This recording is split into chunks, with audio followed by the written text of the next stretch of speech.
Welcome to the Project Censored Show on Pacifica Radio. I'm your host, Mickey Huff, with co-host Eleanor Goldfield. Today on the program, we are highlighting the 17th annual Izzy Award winners. That is the prestigious independent media award named after the iconic muckraker I.F. Izzy Stone. At Ithaca College, we'll be having our award ceremony highlighting the best of independent media and the stories that independent journalists and community members tell that we really need to know. Overlapping, of course, with us at Project Censored, the news that doesn't make the news and how we analyze why. I'm honored today to bring onto the program in this segment Chris Albright, who is a resident of East Palestine, Ohio, living a few blocks from the train derailment of February 2023 that we covered at Project Censored. Certainly has been covered by our next guest as well, that I'll introduce momentarily, Max Alvarez of the Real News Network. Chris has had quite a journey. He developed severe heart failure after the derailment due to chemical exposure, and he is, of course, one of the principal community members that it has been part of this story as someone that was really thrust into a role of someone to speak out about what's happening in these communities. And Chris Albright, you were on our program a year ago with Eleanor Goldfield, and I just wanted to greet you back and say it's an honor to have you back on the program. No, it's a pleasure to be here, man. I appreciate you having me on. Much respect to you and appreciation. And of course, Maximillian Alvarez is our guest. He is one of the recipients of this year's Izzy Award, along with Steve Mellon from Pittsburgh Union Progress. Great congratulations are in order. Maximillian Alvarez is editor-in-chief and co-executive director of the Real News Network in Baltimore, among so many, many other things. Your amazing program on working people, your dedication as a journalist to working class and labor issues, something that the corporate media doesn't much care about except on spreadsheets and profit loss sheets. So Maximillian Alvarez, welcome to the Project Censored Show. Thank you, brother. It's a real honor to be here. Indeed. And of course, we'll be seeing you in Ithaca April 30 to further amplify this incredibly important story that you talk about in the context of sacrifice zones, right? And of course, I grew up not far from East Palestine, Ohio, and Pennsylvania, in what's often referred to as the Rust Belt, right? That decayed extraordinarily after the collapse of the steel industry. My grandfather actually worked at Sheet and Tube. I remember Black Monday in '77, and my own family, has experience with that community. And I have to say, Max, it is somewhat of a sacrifice zone in terms of a place that people either like not to think about or can conveniently forget. Except, of course, if you're one of the many folks that live in these parts of this country, the wealthiest country in the world, the United States. But Chris Albright, I wanted to start with you as a community member in East Palestine. You've been extraordinarily impacted by what happened in a completely avoidable catastrophe. And of course, as independent journalists are wont to do, they go to the heart and the root of the struggles and the issues. The corporate media kind of fly by and do their Hollywood disaster coverage, and they're kind of in and out. And it's the real community members and the people on the ground that keep fighting for justice and keep those stories going. And it's independent reporters that often come and really spend time with those communities to help amplify the stories. And Chris, maybe you can share with our audience some sort of the beginnings of that story, so how that journey has been for you, and of course, the first time that you met Max Alvarez, Chris Albright. Well, thank you. Yeah, the night that the train derailment happened, completely changed our lives. We've all experienced a lot of different things personally. Me, like you said, developing severe heart failure. That was a very scary time in my life. Not thinking that I was going to be around for my kids, and it was a very hard time, dealing with everything that we had to deal with what happened. And again, like you just said, through no fault of my own. It's been really rough. We I don't know if you know this or not, but a week and a half ago, I was in the hospital in critical care because of ongoing heart problems. So this story isn't over. We're still fighting this whole thing. But through the whole journey, I've had the chance to meet some amazing people. Mike Stout, Steve Zeltzer, Mike Bolanek, Max Alvarez, Steve Mellon. And when this all first happened, what happened with me was I actually had a story in the New York Times, which was phenomenal. I mean, that was great. And then I actually got invited to speak at Harvard Law School. And this is going to get into the story on how I met Mr. Max. And so I go up to Harvard Law School to speak, which was an honor. I mean, like, how many people get to speak at Harvard Law School? That was really, really cool. But I walk in and I see Mr. Max there, bald headed, biracial, tattooed, scary looking guy. And I even told my wife, I'm like, oh my God, this is the guy that's going to interview us. And he was not happy that day. Like he was mad about the whole situation, not at us, but I didn't know that. And I'm looking at him like, oh my God, oh crap. He's going to interview us. Oh man, this is not good. And then, from that point on, I got to know Max, and the dude, he's become more than a friend. He's become a brother. Like, he came down here to interview us. He stayed at my mom's house, stayed up till 3-4 o'clock in the morning, hanging out with my mom, my 79-year-old mom. And, so, I mean, a wonderful person. I don't think there's anybody who deserves this award more than what he does, and the time and the passion and the energy he's put into it. I mean, thank you for keeping this story alive, Max. We all really appreciate it. Yeah, absolutely. It's such an incredible and important story to get out. Max, you want to come in here and say a few words? I want to go back to Chris in a moment and get some updates on how things have things progressed, how have they changed, and what still remains to be done. But Max, I wanted to bring you in here. I'm sure you remember that interview, that the first time you met Chris. I do. And I mean, there's something so powerful and telling about that encounter, right? Because we are the people that corporate media and corporate politicians have told to hate each other, right? Because it's not just, Chris looking at, me, scary, bald-headed Mexican dude with tattoos. But I'm looking at him. This is the white working class Trump country guy that I'm told is the enemy, right? But we're meeting on the terrain of our basic shared humanity where none of that crap matters. All that matters is that we are working people, human beings trying to make a life for ourselves and our families.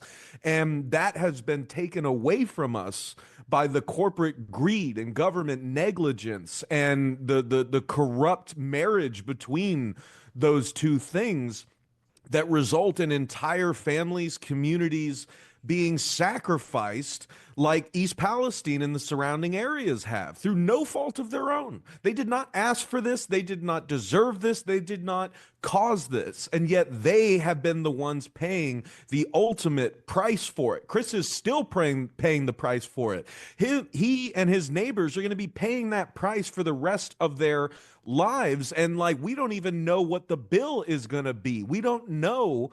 That's something I really want to emphasize. We don't know. The residents don't know what this is going to look like in years to come. The most common, fear that I've heard expressed from folks like Chris is, I don't know if my kids are going to be able to have kids. I don't know if I'm going to develop cancers or respiratory problems or other things because of these chemicals that are bioaccumulating in our bodies right now. All the while we're being told by Norfolk Southern, by the EPA, by other government agencies that everything is fine. It's a truly dystopian reality. And I want to emphasize that it truly means the world to me to, be on here with you guys and to hear you, talk about the work this way. I could have no greater honor than Chris Albright from East Palestine telling me how much my work has meant to him and his community. That's all I need to keep going. But I really want to emphasize that whether it's me, whether it's brother Steve Mellon, who I am truly honored to share the Izzy Award with. Folks like Jordan Sheridan and Project Censored. I mean, like, there are folks who, like me, just cannot give up on this community and keep coming back. But I want to leave listeners with this reality. I'm still in Baltimore. I still have my life. Chris has no exit from this. This is his life. This is their reality. Like, they have been left to rot in this toxic soup of chemicals and lies, and just told to get over it and like take a little settlement from Norfolk Southern that also includes no admission of fault from that company. It also includes the fact, like, the provision that residents can't sue Norfolk Southern later on for health problems they develop later. It's blood money. It's blood money that they gave to these residents when they were most desperate for some financial assistance, at the expense of any future claims they could make against this company that turned their lives and upside down. Well, Max Alvarez, unfortunately, that that narrative resonates with my own family history, having grown up in the region, and having been my family affected by environmental costs of people trying to make a living.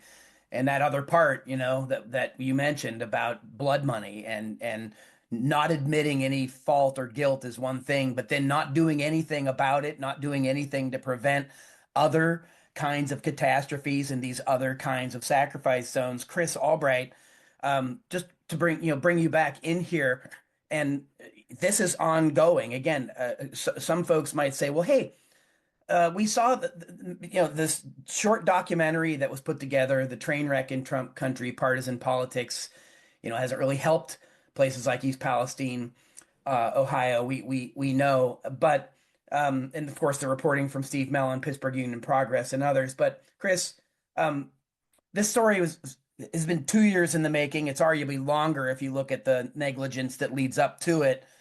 But it's continuing, it's ongoing, and you're living that story. Can you explain maybe to our audience, our listeners, a little bit about what is going on and why is this still a story? Well, first thing I'd like to say is something I've said a lot of times whenever I've spoke anywhere is, first and foremost, this is going to happen again. This is going to happen again. Nothing has changed. Nothing has been done to correct the mistakes that were made here in East Palestine. God forbid this is going to happen again in a major city, but it's going to happen again. They haven't changed anything. Nothing has been done through this tragedy. This should have been, if nothing else, a learning experience, something that should have told them, hey, we need to fix what's going on. We have to change things. We have to make things better. We have to make it so that nobody's going to be injured or going through what people of East Palestine are going through. We're all still suffering. There are people still in this town and around this town who are still experiencing the nosebleeds, the rashes, the high blood pressure, breathing problems. I mean, there's so many things that are going on in this town. It's still going on. So many people in this country have forgot about what happened in East Palestine because, like you said, the mainstream media came in, they did their little thing, they left. They all think it's fine here. It's not fine. It's not good. They're still down. I'm still here in East Palestine. I look out my window and I can pretty much see where they're still cleaning stuff up. Well, if it's safe and everything's good, why are you still cleaning? What needs to be cleaned if it's still safe? If it's so safe, why are you still cleaning? Yeah, none of that adds up.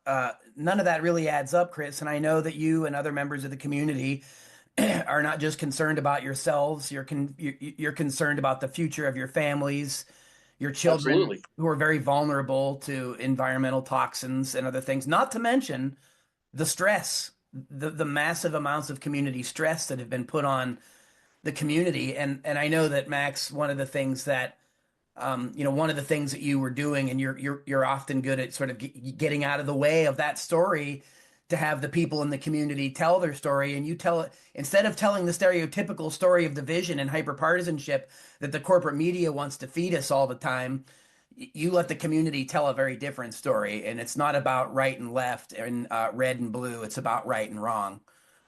I think that's perfectly put. And like, to be very clear, right? I mean, like, that's not me angling the story a certain way. Like, people who are listening to this, you will find that we in this country are not nearly as divided as we are told we are. Chris said as much in Yeah. that documentary that we're talking about, Yeah. right? Because if you actually just sit there and listen without agenda to your fellow workers, to your neighbors, you will scarcely hear politics brought up. You're going to hear stuff that really resonates with you on a basic human level, because that's what we're all dealing with on a day to day basis. They want to make it seem like we're living our lives wearing blue and red team jerseys and cheering on politicians and hating this camp or that camp, when really, like, this kind of politics doesn't like enter our lives. Like, we don't sit around thinking about it and talking about it all day, but we deal with the effects of the decisions that are made, the corruption that is rampant, the deregulation that just keeps happening decade after decade, right? But like, on that basic human level, you will find that we are not nearly as divided as we think we are. And in fact, the things that bind us are the most important things to us that we all have in common. The need for safe drinking water, for breathable air, for, a living wage so that we can provide for our families. This is real, like, bread and butter stuff. But like, from the labor side and the erosion of people's ability to make a good middle class life for themselves, the deregulation and toxic pollution coming from government and private industry sources, that's only going to get worse now that Trump is gutting like the EPA. And I really want to emphasize, the EPA was crap beforehand. These are the people who were coming to East Palestine and telling sick people that they were fine. So it's not like we can just say, oh, Trump's like destroying the EPA, we need to bring it back. No, we need to reimagine what, like, public health and like a system that's actually committed to the health of the people, not the bottom lines of the corporations, like, actually looks like. But I want to stress to folks that things are going to get worse before they get better. And I really hope people listen to the stories of residents in and around East Palestine, the stories of people here in South Baltimore that I've interviewed who are also being poisoned by another rail giant, CSX Transportation, among dozens of other toxic polluters. The people in Conyers, Georgia, who I've interviewed, who have been impacted by the toxic biolab fire in September. Like, this is happening all over the place. And I guarantee you, if you're a regular working person, you're not a rich oligarch living in your walled city with your other oligarch friends, you got rail lines running through your backyards or past your T-ball parks and as well. So when Chris says this is going to happen again and it could happen to you, like, he's not lying. And yet we're all sitting here like sitting ducks doing nothing. And I wanted to like really just emphasize one more point, Mickey, and then I'll shut up. Is like, we're talking about sacrifice zones, right? In a just society, that term would not even exist. And yet, what I have found through interviewing folks in East Palestine and then connecting with folks in other sacrifice zones is that these are not, like horrifying, let me start again. These are not horrifying, exceptions. Like, these are increasingly becoming the norm. And if we don't do anything to stop it, our future is going to look a lot like East Palestine looks right now, right? And so we are the ones, working people, fighting as one, putting aside all the partisan crap, the ones who are in the path of all this preventable, reckless destruction. It's got to be us to like push back and fight against this, because clearly the corporations, the Wall Street shareholders, the bought off politicians, the corporate media, like, they are not going to marshal their collective power to help us. It's got to be the people who are already enduring the greatest burden of all of this who can marshal the greatest force to push back against it. And I have seen the power and potential of regular working class people stepping into that role, like Chris. Chris never asked for this, yet he has risen to the occasion and spoken for himself and his family powerfully, forcefully. He refuses to shut up, even though Norfolk Southern would love him to just be quiet, and he won't. And like I've also heard, like, to go back to the sacrifice thing, like one of the details that breaks my heart is how many residents have told me that they have been displaced from their homes in and around East Palestine.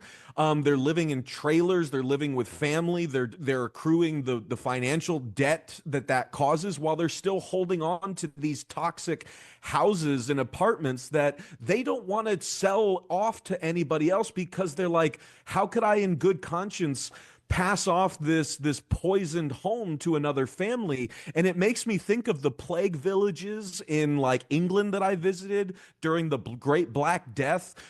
People who came together as a town when like someone started developing the bubonic plague. The towns quarantined themselves. They sacrificed themselves. Many died so that they wouldn't spread the disease to other areas. And that's what I think about when I hear residents like Ashley McCollum say, I can't pay for the house that I can't live in anymore, but I'm not going to sell it to someone else. Like, they are making that sacrifice for us while they are being sacrificed by this company, by this government, and by the public.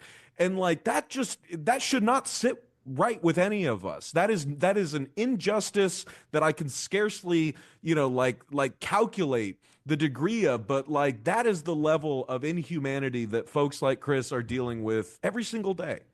Well, Max Alvarez, the other couple of the other winners this year. Speaking of sacrifice zones, we go from East Palestine, Ohio, to Jewish Currents in Palestine in the Middle East.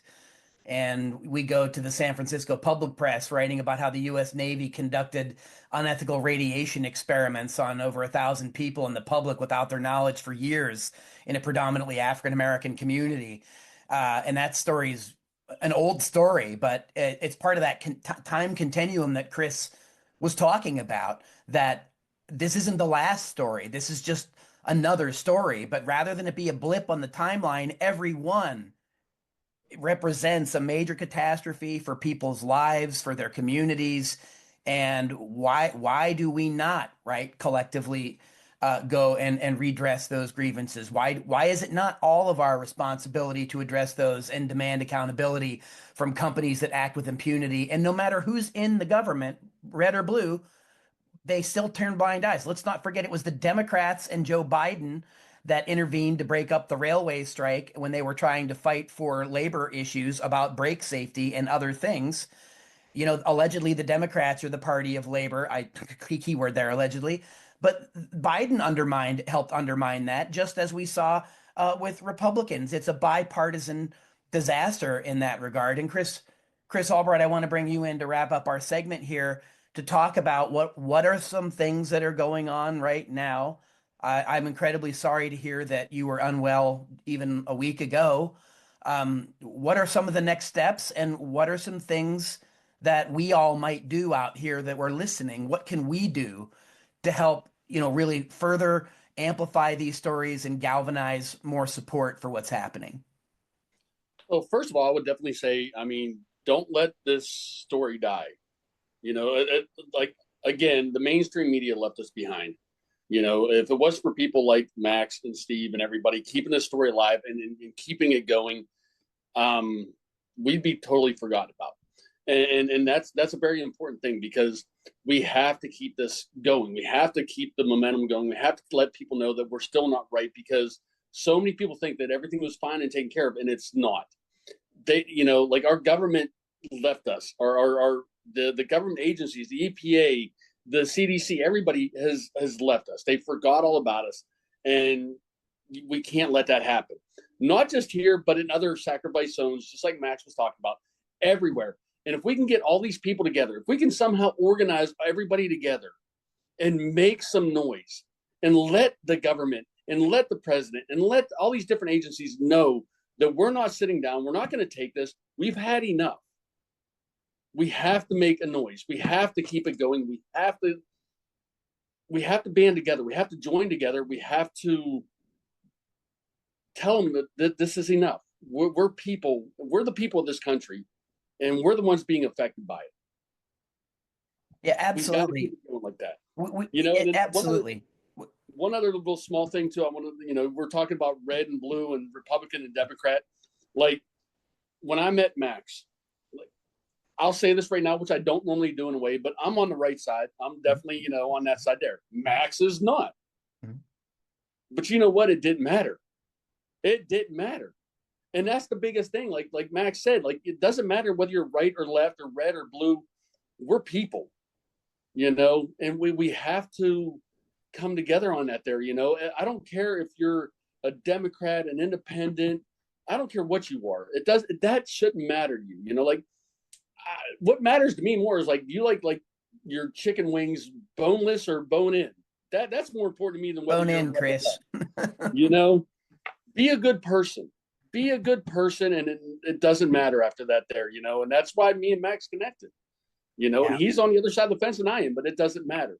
So no. For everybody out there, you go talk to your neighbors, you go talk to your families, you go talk to anybody around you, get to know them before you judge them on what side of the fence they're on. Yeah. We're all people. And maybe we tear down the fence and build some bridges and not some walls, and exactly. Maybe we can understand each other a lot better. In fact, one of the books I did with Nolan Higdon is called "Let's Agree to Disagree," and you just summed up the thesis of it perfectly, Chris. It's just important that we listen to each other and try to respect each other and meet where we can, particularly around these kinds of situations that, once again, through no fault of your own, you find yourself, right?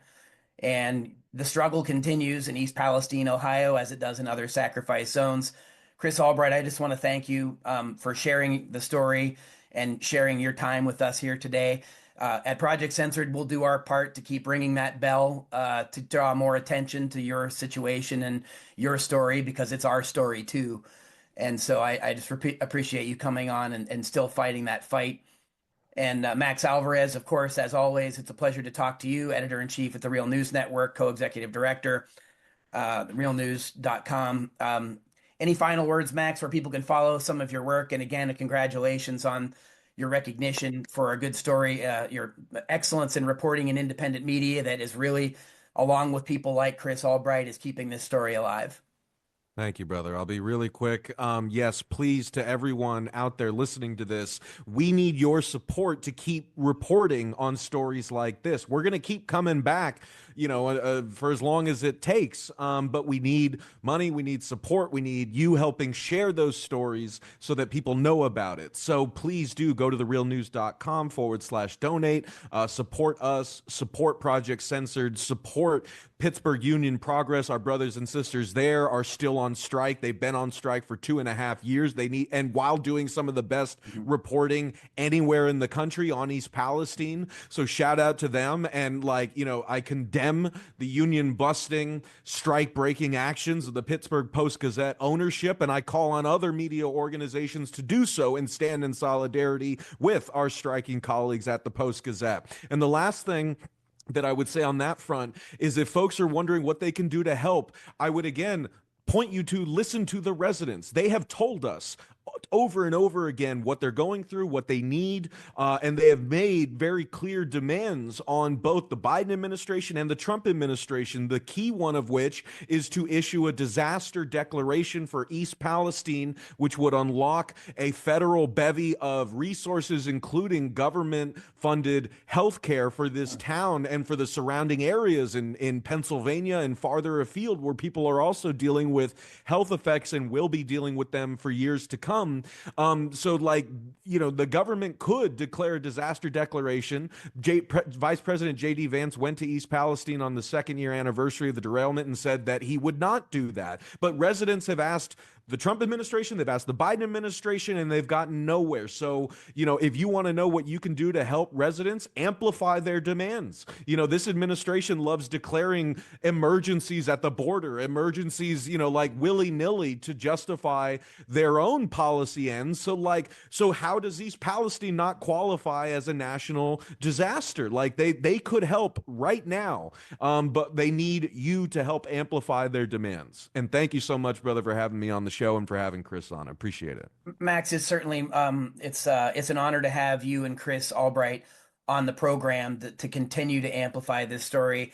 Max or Chris, just really quickly, last word, is there a site online, or is there an address, or is there a place where people can learn more specifically? Obviously, the story that Max, you did, and the documentary film and the work from Steve Mellon. You mentioned Chris, Steve Zeltzer. I've known Steve for a long time, Workweek Radio. There have been some people covering it, but is there, Chris, anywhere in your community where people can go or help in some specific way? Is there anything you can tell us? We do have a couple different coalitions going. One is Justice for East Palestine Residents and Workers. You can go there, find out a lot of information. There's definitely different organizations around here you can donate to and everything. Mm-hmm. I don't have them off the top of my head right now. But well, maybe we can get a list. Yeah, Chris, maybe we can just get a list of a couple, and you and Max can share them, and then I'll put them along with the show, so that way people are listening. I always really try as hard as I can to not leave people hanging, but to say, here's something you can do, right? It's not just a sort of a nebulous, abstract, oh no, but what is something that might really make a difference in addition to talking about it and raising awareness? What are some action steps? So I'll definitely follow up with you all and get some more of that information. Chris Albright, thank you again so much for sharing your story. I wish you all the best in this. We're with you in this. And Max Alvarez, as ever, thanks for joining us on the Project Censored show, and congrats on the Izzy Award for this year. We'll see you in Ithaca April 30. Thank you, brother. I'll see you in Ithaca.